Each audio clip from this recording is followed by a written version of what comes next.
Assalamualaikum warahmatullahi wabarakatuh. Deklarasi anti hoax dan penyebaran kebencian. Kami masyarakat Desa Lenipe, Kecamatan Simpang Kanan, Kabupaten Raja Singkil menyatakan sikap sebagai berikut. 1.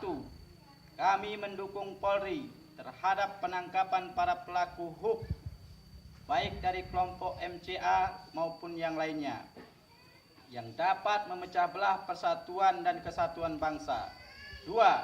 Kami agar Polri usut tuntas terhadap para aktor MCA maupun yang lainnya, agar bangsa Indonesia terselamatkan dari pertikaian horizontal karena munculnya adu domba penyebaran kebencian terhadap etnis maupun agama tertentu.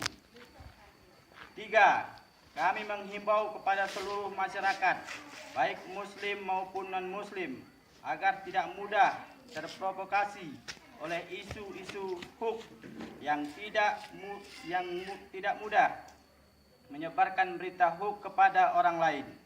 4.